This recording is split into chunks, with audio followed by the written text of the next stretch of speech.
Today we have Mrs. National Secretary of Delhi MS Chapter, and we're very happy to have her.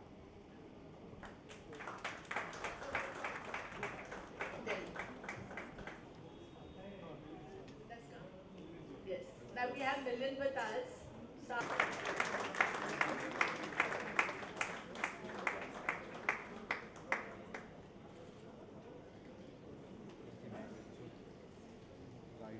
Which is very important, and one can really conquer many things as a profession, because in today's world of digitalization and internet, God knows which jobs are going to remain and which jobs are going to go. But a creative job. Honored to have you here at the book launch, and we look forward to your association with us for years to come. Thank you, Milind. I request Mr. Nirulkar to give a moment of thanks to Milind, and we request Milind to say a few words after that.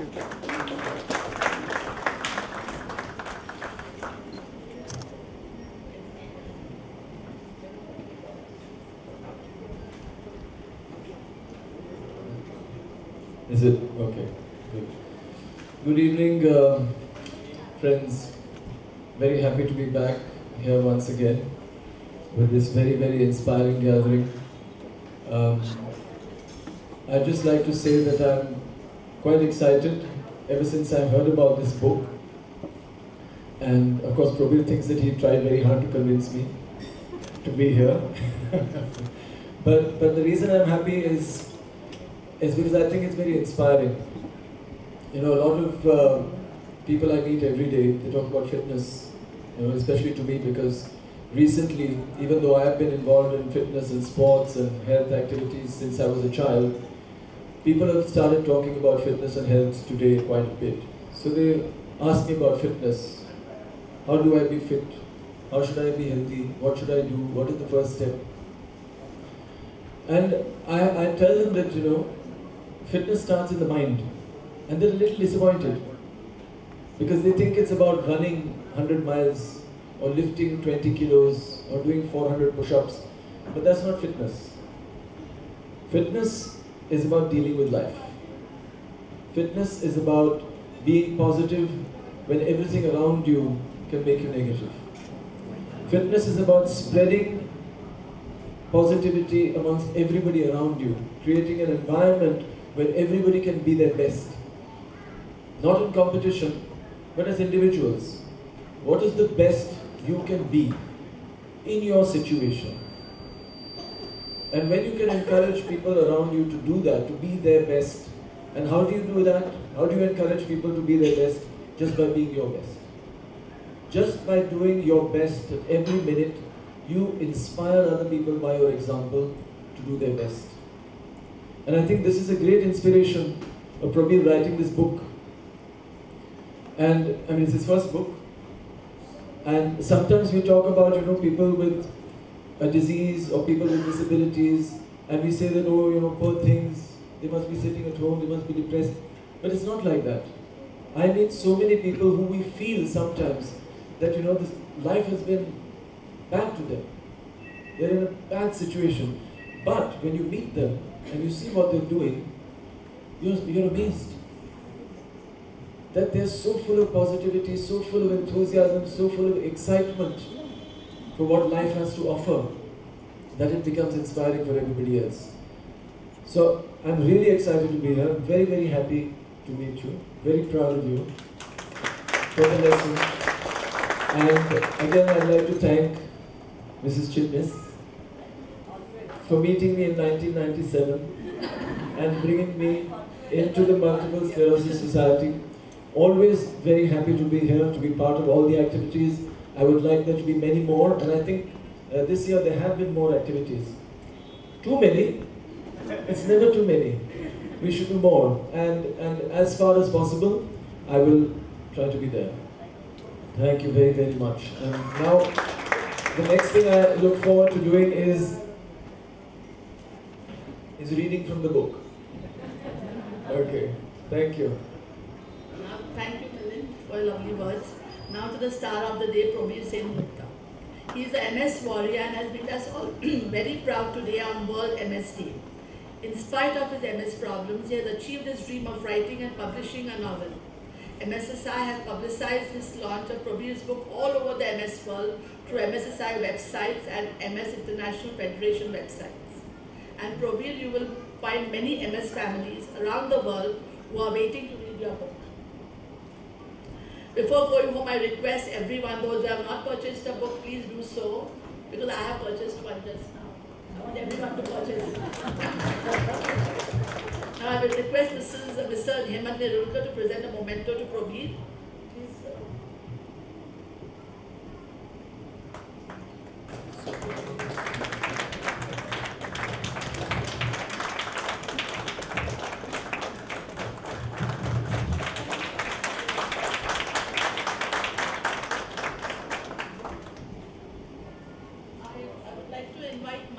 Stage. She's a publisher, and please give her a big hand, please.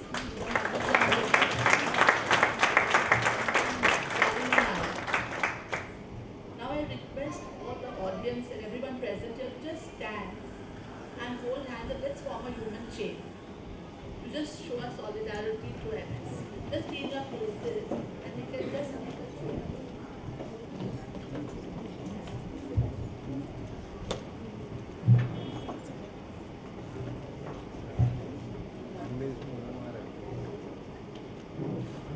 Now, being part of the chain is very symbolic of your support and unity for the cause of multiple sclerosis care. So I'm going to request even those of you who might be browsing through the shelves, if you could kindly join us. And as a token, we're going to have 3 chairs. Thank you for the applause. Can you share with us a few words, Malini, about making it all possible, the association with Probir as the author, and let's get to know in the making of the book. And something a little bit more about becoming Shakespeare.com. Become Shakespeare.com. I'm very excited to be here. So far, we heard about the challenges that So we had very nice arguments. We had a lot of debates. We went through. As the author, to kindly put your hands together on the cover and let's unveil a copy for everyone out here at Tidal Waves. And I'm sure we're going to be creating waves out here with the author Probir.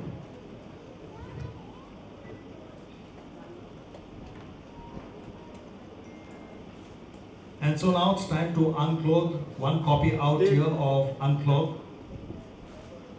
And it's a fight to the finish line, but jointly together we're going to have a photo finish for an exclusive photo opportunity.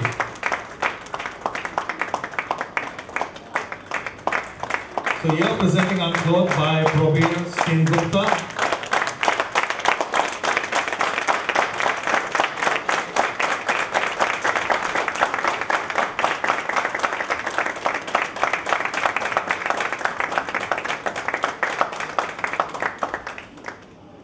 Cheers to you, Probir, all the very best. Not forgetting, post the event, we'll be having the signing of the copy, so please ensure that you have your copy to be signed and personalized by Probir, our author. Taking the celebration of the book forward, I'm firstly going to invite Probir to share a few words about specifically the book and his thoughts about the characters that flow through.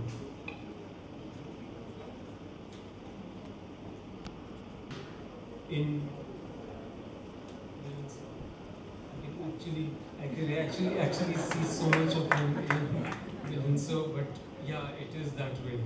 So it has been a great time writing it, and I have taken amazing creative liberties in the way I have structured it.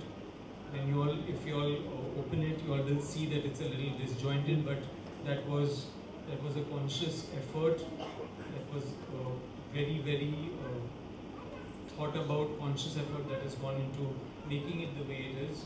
So read it, and please let me know what you all think about it. You all can email me. It's on the website and stuff like that, and I'm glad this is happening. Yes. Thank you very much, Probir. I must share with you a little bit of that vital information. Probir has been and is a professional writer as a copyright writer, and he has been writing in the past for various brands and building them up, of course, to astronomical heights. But this evening, when you browse through the book, you're going to find Probir writing for himself. Well, about your mind and the characters that you have built in. For the moment, I'm going to request you one and all to kindly turn all your attention. More importantly, with the years, let's give them all to Milind as he leads us through with excerpts from the book. So a little bit of the reading, if you could share with us.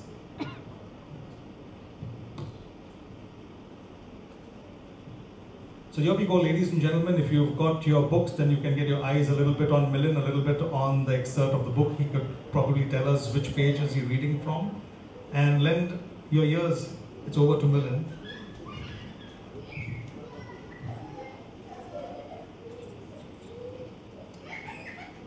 "27. Thank God it's 3:30 a.m. Oni thought to himself as he looked at his watch. It was all that he was wearing. Anirudh's tired legs could hardly carry him further. He had been using the darkness to hide his nakedness while he ran as fast as he could, but he still had a little more to go. Heaving, he stopped to take in a couple of breaths. Far away, he could hear a car honking as it sped away in the dead of night, like him. "I have to get to Dee's place. She's the only one who will let me in it like this at this hour," Oni reminded himself, trying to gather hope. The way to Dipali's house would have been easy, but only if Oni were clothed. Thankfully, he knew every shortcut, every low wall, and every narrow passage on the way. He had used them all before, to get away from Dipali's dad. Finally, he reached the building and silently crept in through the gates. As luck would have it, he came face to face with the watchman. Oni knew him. Keshav and he had met many times before when he visited Dipali at strange hours. But today was different. There wasn't a single thread on Oni's body, and it's not every night that Keshav was startled by a new 27-year-old man walking in through the gates. "Shh," Oni gestured with one hand, unsuccessfully trying to cover his branch and berries with the other. Keshav just shook his head in disbelief and quietly let him pass. The elevator ride to the 9th floor seemed ridiculously long this time. Oni prayed that there would be no one waiting outside the elevator door on Dee's floor. His prayers were granted. Oni had to ring the doorbell a couple of times before Dipali's door opened. She must be sleeping, the poor girl, he thought. He was wrong. At the door were some young women who he had seen in the past only in photographs. "Oh, you didn't tell us you had an unwrapped surprise dropping by, Deeps," one of the ladies screamed, seeing the handsome man in the row at the door. That reminded you of me? As Dipali finally emerged, Oni flashed his most disarming smile and blurted out, "Hi, Dee."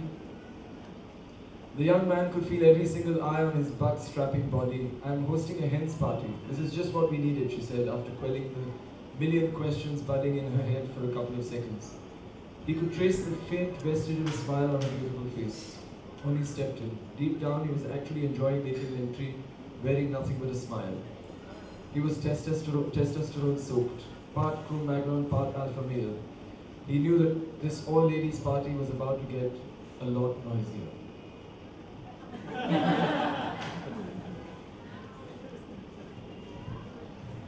I hope you enjoyed it so far. And I hope you'll enjoy it even more when you read it. That's it from me.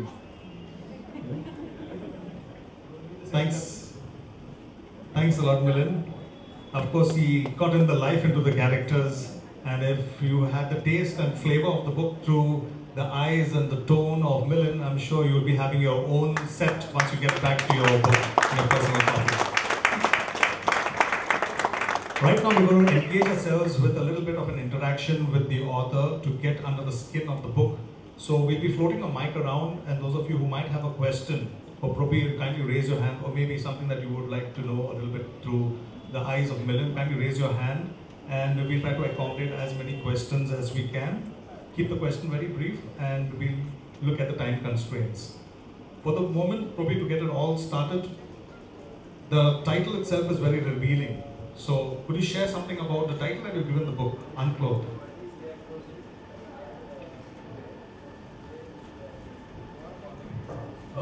Actually, it's the kind of things that happen to this boy called Anirudh Ray, and it's the kind of effect that they have on them. It's the unclothing that these events put him through is what made me think of the name. That is actually the thing. It is not just about removing somebody's clothes, but it's about mentally, spiritually, emotionally. It's about unclothing a person that way. That is where the name comes from. Okay, and you could share with us about when did it cross your mind to finally put pen to paper, get a manuscript out and get working on this book? Something about when that happened? I have been working on this for a very long time, as in a couple of years, yes. And it's, believe me, as in I can't put my finger on a specific time as to when I started writing this, because I thought of chapters when I was in a meeting at Cadbury's. I thought of things when I was in the shower. I thought of strange episodes when I was actually with somebody at a park. So it just happened all the time. It happens all the time.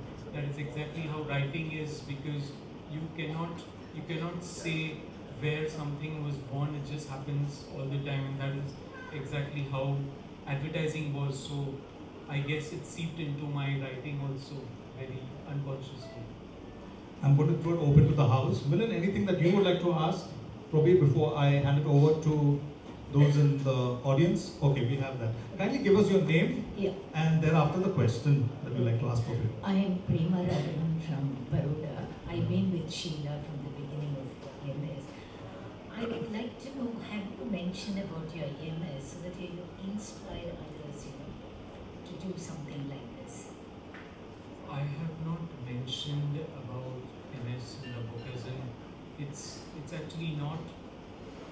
There is no touch of MS in the book, but yeah, very strangely, when I was looking at the cover and when I was thinking about the name, as in at various points, it did occur to me that what does MS do? What does MS do? MS actually unclothes the neurons in the brain. It removes the myelin sheaths and it exposes them, and that is why the messages are not transferred easily, and that is the only connection with MS over here. I do have MS, and that's about it. There is no other connection of MS in the book at all. Thank you. Next question, please. Can you raise your hand so we can identify the person who would like to have a question? My name is Arvind Tandon, and I think it was very appropriate that Milind started Unclothed with the Unclothed part of the book. I, for one, when I buy a novel, I look for sex, violence, and excitement. So, I'd like you to elucidate on the rest of the book, besides the portions that were read out. Thank you.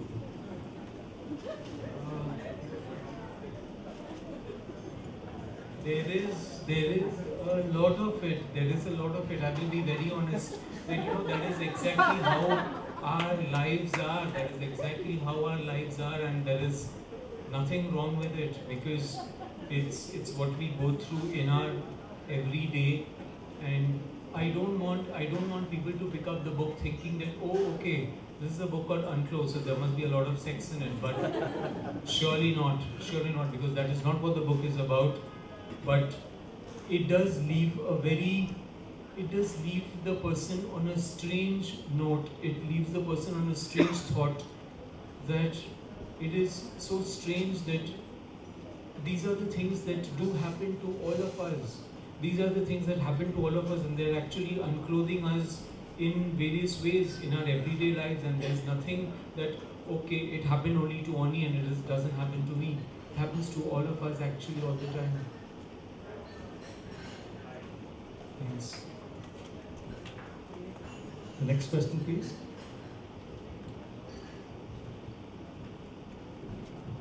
Have you modeled the character of Oni on anyone particular you know, or is it just out of your imagination? It's completely out of my imagination. It is completely out of my imagination. And there is no one person that I have based my judgment on? Nobody at all. I think that answers a lot of questions when you started off. Yes, exactly. How did the cover design come about? Oh, the cover design was a great experience to actually happen, as in to make, because we tried so many things. I don't know if my art director Preeti is, yeah. Hi Preeti. Preeti and I have had come up with a lot of covers, cover designs, various kind of things. We were told that, oh, this book looks a little plain. We were told that, there are so many kinds of different designs that are happening internationally and nationally. Your book won't sell. But then finally what we decided was, we will go for a cover that actually encapsulates and actually shows what Unclothed is all about. It's about a book that looks like it does not have a cover. It's got a spine that's exposed, it's got crumples on it, and it actually personifies Unclothed in every way. We would have actually even wanted it not to have a cover, but that would be a little difficult for the publisher.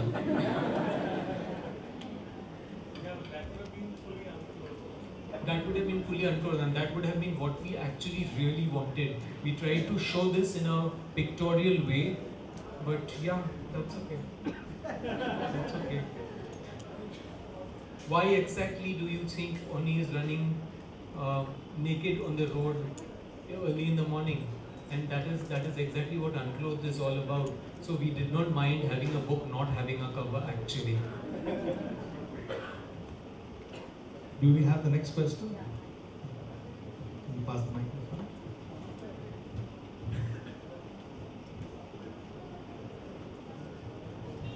Thanks. My name is Renuka. I also come from the MS Society.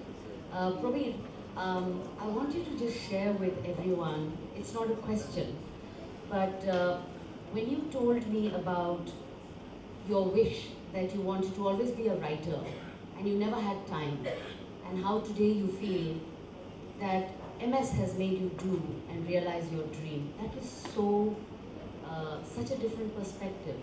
And I have heard that MS makes you do certain things. So that was such a positive thing that you said. Could you please share that feeling once again with everyone here? Thanks, Kanika. Thanks. Yeah, it is correct. It is correct. As in, see, the thing is, given my upbringing, the way I was, as in, my mom has made me read a lot of books. My dad, as in, when I was, as in all the time when I was growing up, I was reading a lot of books. I used to read a lot of books, as in the smallest little story books, or sometimes I used to even pick out mummy's novels and try to read them. And I always knew that I wanted to be a writer. And yeah, of course, I did try out a lot of things in my life. Like I tried out marine biology. I got a degree in that, a great degree in that, and then finally I decided that no, I can't finish this at all. I can't become a marine biologist finally. That's a little too much. So then I went to advertising and I became a writer over there, and I started working with the ad agencies, and it was brilliant working with them. I met so many amazing people, faced such amazing situations. Yvonne over there is one of my bosses, and she knows that what advertising can do.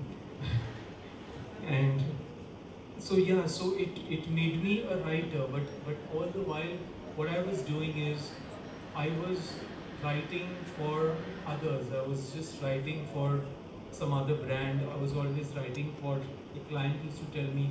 I was trying to write what the brief was telling me. I was trying to write what the client was to hear, what the final people who were going to buy it, want to read.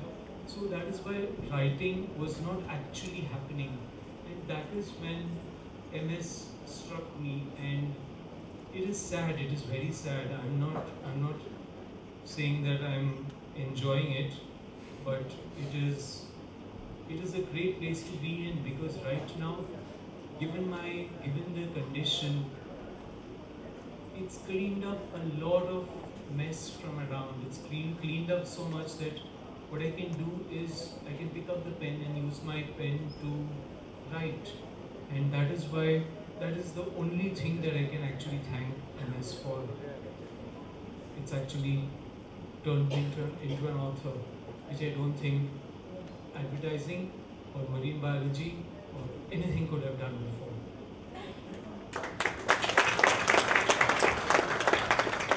Thank you very much, MS. We have the next question.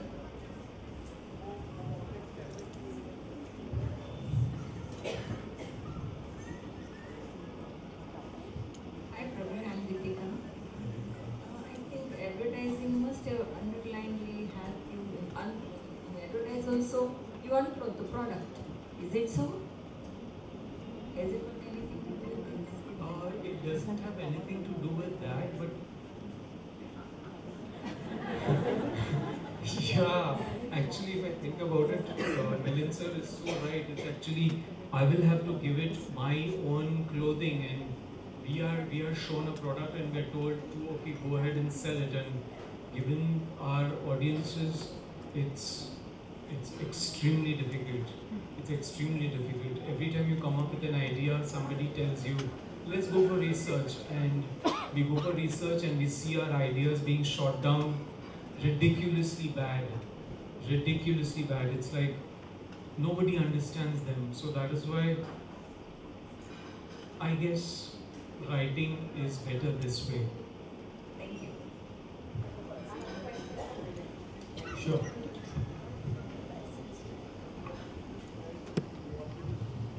So you are known for your famous ad where you were unclothed. And this is Renuka again. Are you getting, I'm sure your Facebook or your page would be flooded saying, everybody must be wondering what Milind is up to now. Is he going to be unclothed? Why is he launching this? What have you thought? If somebody was to ask you that, what would you say? Why unclothed? Why are you associated with this? Well, I like being naked. Oh. It's the way we're born. I celebrate it. As you know, there was a very famous ad that I appeared in 20 years ago that was celebrated in the courts for many, many years. But it was a beautiful photograph, and even today people remember it, people like Renuka. And in fact, I know a lot of photographers who come to me and ask me if I would like to pose naked for them. Just maybe out of the whole nostalgia, because you know it was a famous ad and I had a great body, I still do.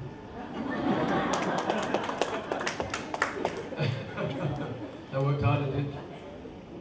And so if there was an opportunity and there was a great photographer and I thought that we could make something beautiful and artistic, I would definitely do it. Definitely. And I show it to all of you. Okay, we have one final question for this evening, because many of you have got questions, but because of the constraint of time, at least one question per person. We have almost accommodated. Madam, your last question, maybe? Okay. Name the question. Probir, if you were to go for a second edition, would you make some changes in your plot, or just the same? No. It would absolutely be the same. It would absolutely be the same. There would be nothing changed. The only way I'm moving forward is moving into book 2, and there will be, as in I already have an idea for a third book also, so this should become a trilogy, yes, but I'm not changing anything in the plot. Maybe you can have it without all your costumes. It absolutely won't bring down the cost. On the contrary, it will make it worse. In the meantime, as the mic is floating around, Probir, your association with BecomeShakespeare.com, from your original appreciation to you one and all, not forgetting Tidal Waves, the bookstore, for making it possible, and The publishers, BecomeShakespeare.com. Without you, this book would not have been possible. Milind, I thank you very much, and the team. Finally, before we close up with the last word for Mrs. Chitnis, I'd like to remind you that copies of the book Unclothed available at the